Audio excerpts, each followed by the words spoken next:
అమెరికాకు భారత్ మరో షాక్ ఇచ్చింది.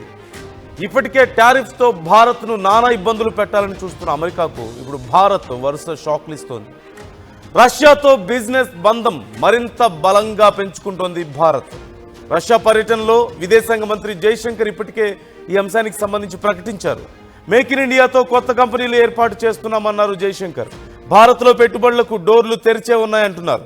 రష్యాతో భారత్ ఆయిల్ బిజినెస్ పై ఆగ్రహంగా ఉన్న ట్రంప్ పుతిన్ను దారిలోకి తెచ్చుకోవడానికి భారత్పై టారిఫ్స్ అస్త్రాన్ని ప్రకటించిన విషయం మనకు తెలిసిందే. 50% టారిఫ్స్ వేస్తున్నాడు ట్రంప్. ఈ నేపథ్యంలో భారత్ సైతం అంతే స్ట్రాంగ్గా రిటాలియేట్ అయ్యేటువంటి ప్రయత్నం చేస్తోంది.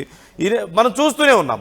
ఓవైపు రష్యాతో తమ బంధాన్ని పెంచుకుంటూనే భారత్ మన బంధాన్ని పెంచుకుంటూనే మరోవైపు చైనాతో ఉన్నటువంటి సమస్యలను కూడా తగ్గించుకునే ప్రయత్నం చేస్తోంది. అనవసరంగా మన మీద టారిఫ్లు వేసి మనల్ని ఇబ్బంది పెట్టే ప్రయత్నం చేసినటువంటి అమెరికాకు ఒక రకంగా బుద్ధి చెప్పే ప్రయత్నంగా దీన్ని ఎందుకు చూడకూడదు మనం? ఓవైపు ఎక్కడైతే రష్యాతో బిజినెస్ చేయొద్దని చెప్తుందో అదే రష్యాతో మనం బిజినెస్ కొనసాగిస్తున్నాం. అదే రష్యా ఇప్పుడు మనకి 5% రాయితీని కూడా ప్రకటిస్తోంది. భారతదేశానికి ఇస్తున్నటువంటి ఆయిల్ మీద రెగ్యులర్గా ఇచ్చేటువంటి దానికంటే 5% రాయితీని రష్యా ఇస్తుంది. అంటే 5% తక్కువ ఇస్తుంది. ఇంకా ఖచ్చితంగా ఇది భారత్కి ఒక శుభ పరిణామంగా చెప్పుకోవాలి. భారత్ అవసరాల్లో 42% ఆయిల్ని రష్యా నుంచే దిగుమతి చేసుకుంటున్నప్పుడు 5% రాయితీ అనేది ఖచ్చితంగా భారత్కు ఒక పెద్ద ఊరటనే చెప్పాలి. మరోవైపు రష్యా సిద్ధంగా ఉంది భారత్లో ఉన్నటువంటి ఉత్పత్తులను కొనడానికి. భారత్ తయారు చేసేటువంటి భారత్ నుంచి వచ్చేటువంటి ఉత్పత్తులను ఒకవేళ కనుక అమెరికా కొనకపోతే, అమెరికా దేశానికి భారత్ ఉత్పత్తులు కనుక ఎగుమతి తగ్గిపోతే రష్యా సిద్ధంగా ఉంది అంటూ ఇప్పటికే రష్యా ప్రకటించింది. దీనికి సంబంధించి ఇప్పటికే మనం చూస్తూనే ఉన్నాం. ద్వైపాక్షిక వాణిజ్యాన్ని 2030 కల్లా $100 బిలియన్ అంటే దాదాపు 8.7 లక్షల కోట్లకు పెంచుకోవడానికి రష్యా భారత్ సిద్ధమవుతున్నటువంటి పరిస్థితి మనం చూస్తూనే ఉన్నాం. అక్కడ జైశంకర్ ఓవైపు పర్యటిస్తున్నారు, మరోవైపు రష్యా విదేశాంగ ప్రతినిధులు కూడా భారత్లో పర్యటిస్తున్నటువంటి తీరు మనం చూస్తూనే ఉన్నాం. ఈ నేపథ్యంలో మరోవైపు భారత్ చేస్తున్నటువంటి ప్రయత్నాలు, రష్యా కూడా ఈ విషయంలో చాలా సానుకూలంగా ఉంది. ఇండియా, చైనా, రష్యా ఈ బంధాన్ని మరింత బలోపేతం చేసే దిశగా ప్రయత్నాలు చేయాల్సిన అవసరం ఉంది అంటూ రష్యా అభిప్రాయపడుతోంది. ఈ మూడు దేశాల మధ్య త్రైపాక్షిక సమావేశం త్వరలో జరగాలి అంటూ కూడా ఆలోచిస్తున్నట్లుగా తెలుస్తోంది. ఈ సంవత్సరం చివరిలో పుతిన్తో మోదీ భేటీ అవ్వబోతున్నారు అంటూ కూడా ఇప్పటికే సమాచారం. పుతిన్తో మోదీ భేటీ అయితే తదనంతరం ఎలాంటి పరిణామాలు ఉండబోతున్నాయి? ఇప్పటికే ఇరు దేశాల మధ్య ఫ్రెండ్షిప్ మరింత స్ట్రాంగ్ అయింది. ద్వైపాక్షిక సంబంధాలు పెరుగుతున్నాయి, వ్యాపార సంబంధాలు పెరుగుతున్నాయి. రష్యా కన్సర్న్ మనకు కనిపిస్తోంది. అమెరికా మనల్ని ఇబ్బంది పెడుతున్న తరుణంలో 5% రాయితీ ఇవ్వడానికి రష్యా సిద్ధమవుతోంది. మన ఉత్పత్తులు కొనడానికి రష్యా సిద్ధమవుతోంది.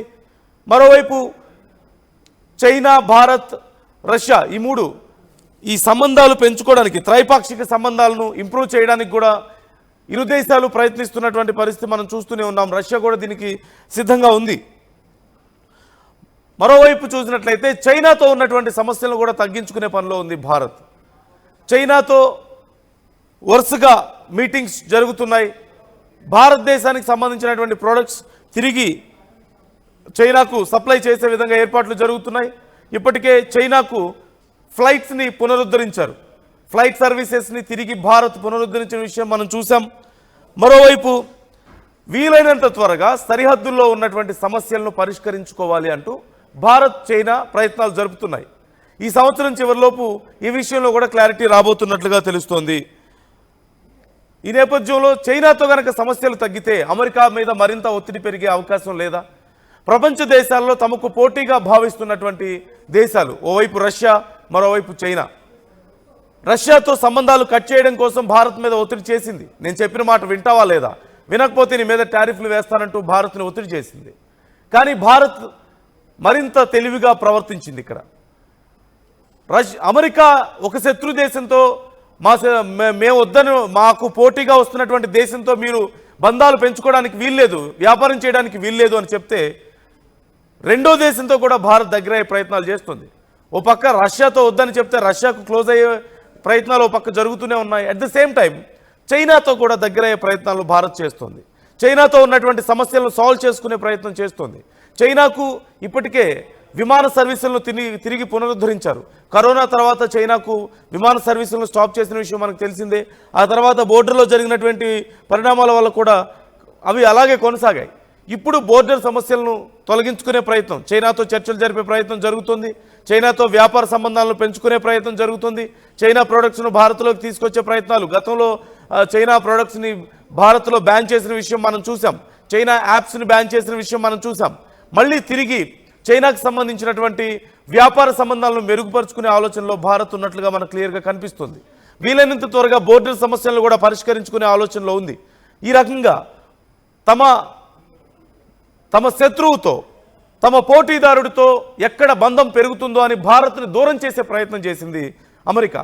కానీ ఒక పోటీదారుడితో దూరం చేసే ప్రయత్నం చేస్తే ఒకరి కాదు ఇద్దరితో తమ బంధాన్ని పెంచుకునే ప్రయత్నం చేస్తుంది భారత్. ఖచ్చితంగా చాలా వ్యూహాత్మకంగా అడుగులు వేస్తుంది. మరోవైపు అమెరికా చేస్తున్నటువంటి ఏ కామెంట్స్ మీద భారత్ స్పందించకపోవడం కూడా మనం చూస్తూనే ఉన్నాం. స్పందించాలి అంటూ ప్రతిపక్షాలు కోరుతున్నాయి, స్పందించాలి అంటూ చాలామంది భారతీయులు కూడా ఈ విషయంలో డిమాండ్ చేస్తున్నారు. కానీ మాటల్లో స్పందించడం లేదు భారత్, చేతల్లో స్పందిస్తోంది. అమెరికా చేస్తున్నటువంటి కుట్రలకు, అమెరికా చేస్తున్నటువంటి నానా యాగి చేస్తున్న తరుణంలో, అమెరికా ఇష్టం వచ్చినట్లుగా నిర్ణయాలు తీసుకొని భారత్ను ఇబ్బంది పెట్టాలని చూస్తున్న తరుణంలో భారత్ చాలా వ్యూహాత్మకంగా అడుగులు ముందుకు వేస్తోంది. రష్యాతో తమ బంధాన్ని పెంచుకుంటోంది, చైనాతో తమకున్నటువంటి సమస్యలను తొలగించుకుంటోంది.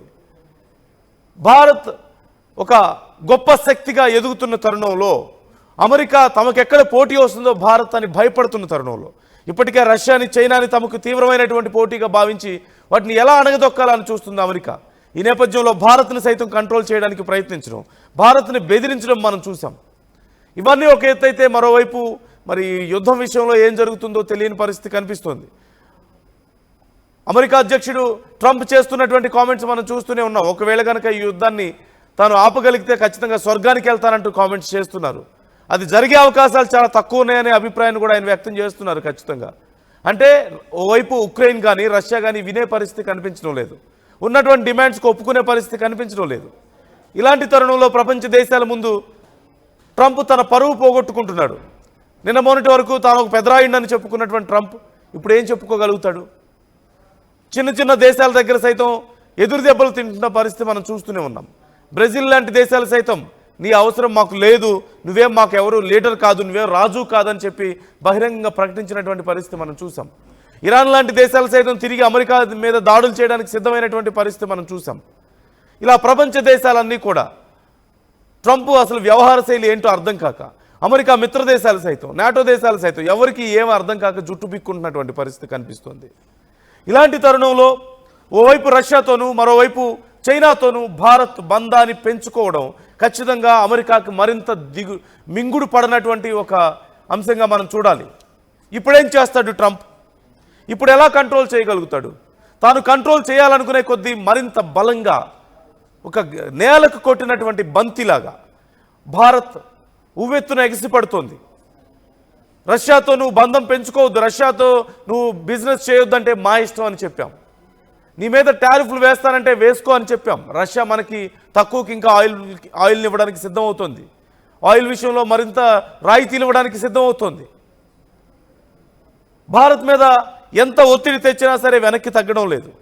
మరోవైపు చైనాకు అతిపెద్ద శత్రువుగా మారినటువంటి, ఆర్థికంగా అమెరికాని ఇబ్బంది పెట్టాలని చూస్తున్నటువంటి చైనాకి భారత్ దగ్గరవుతున్న పరిణామం ఖచ్చితంగా అమెరికాకి మింగుడు పడనటువంటి ఒక నిర్ణయంగా మనం చూడాలి. రేపు నిజంగా సరిహద్దుల్లో ఉన్నటువంటి సమస్యలు చైనాతో తొలగిపోతే, వ్యూహాత్మక బంధం పెరిగితే, వ్యాపార సంబంధాలు పెరిగితే అమెరికా పరిస్థితి ఏంటి? జీర్ణించుకోగలుగుతుందా? ఇప్పటికే తిన్న దరక్క నానా అవస్థలు పడుతుంది అమెరికా. పెద్దన్నని చెప్పుకుంటూ ఎవరు మాట వినక, అది బయటకు చెప్పుకోలేక, ఉన్న ఫ్యాక్ట్ని యాక్సెప్ట్ చేయలేక నానా అవస్థలు పడుతున్నటువంటి అమెరికాకు మనం చైనాకు దగ్గర అవడం నిజంగా అసలు జీర్ణించుకోగలుగుతుందా? భారత్ని ఓర్వగలుగుతుందా?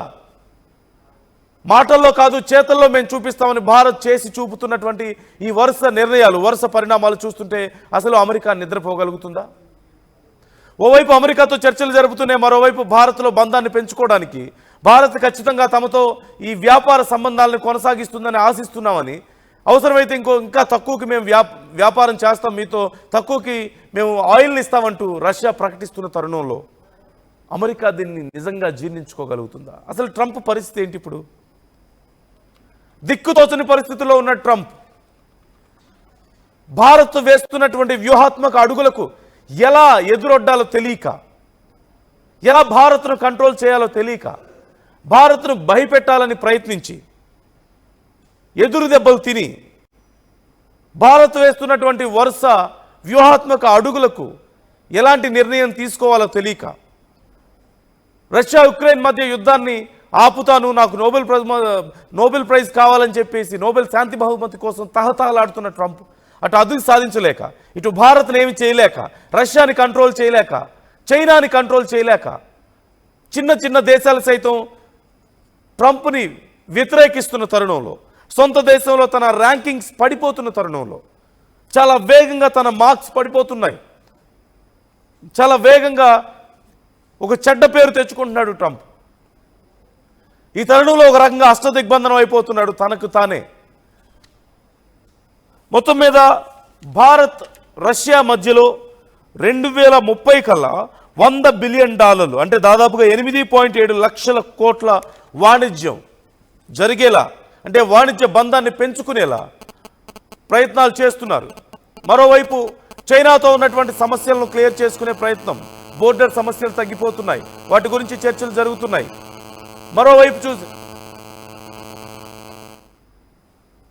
మరోవైపు రష్యాతో మనకున్నటువంటి వ్యాపార సంబంధాలను పెంచుకునే ప్రయత్నం చేస్తున్నాం. 2030 కల్లా భారీగా మన వ్యాపార సంబంధాలు పెరగబోతున్నాయి. అలాగే ఇంకా తక్కువకి మనకి ఆయిల్ని ఇస్తానంటుంది. 42% ఇంపోర్ట్స్ మనకి ఆయిల్ ఉన్న నేపథ్యంలో ఇంకా తక్కువకి 5% టారిఫ్, 5% రాయితీని ఇస్తానని ఖచ్చితంగా రష్యా ప్రకటించడం అనేది ఒక మంచి పరిణామంగా మనం చూడాలి. ఈ నేపథ్యంలో అమెరికా ఇప్పుడు ఏం చేయబోతుంది? భారత్ను ఇంకా కంట్రోల్ చేయడానికి ప్రయత్నిస్తుందా? ప్రయత్నిస్తే భారత్ కంట్రోల్ అవుతుందన్న నమ్మకం ఉందా? ఇప్పుడు మనం వేస్తున్నటువంటి వ్యూహాత్మక అడుగుల ఫలితం ఏ విధంగా ఉంటుందో అసలు అమెరికాకు అర్థమవుతుందా? అర్థమైతే జీర్ణించుకోగలుగుతుందా? ట్రంప్ ఏం చేయగలుగుతాడు ఇప్పుడు? What do you think? మనల్ని ఎంత గట్టిగా ప్రెజర్ చేయడానికి ప్రయత్నిస్తే అంత బలంగా మనం రివోల్ట్ అవుతున్నాం, రివర్స్ అవుతున్నాం. ఈ పరిణామాలు నిజంగా ట్రంప్ ఏం చేయగలడు? భారత్ని ఇంకా బలంగా కంట్రోల్ చేయడానికి ప్రయత్నించగలడా? భారత్ని ఇంకా బెదిరించే ఆలోచనలు, అవకాశం ఉందని మీరు అనుకుంటున్నారా? కామెంట్ చేయండి, మీ అభిప్రాయాలు మాతో పంచుకోండి.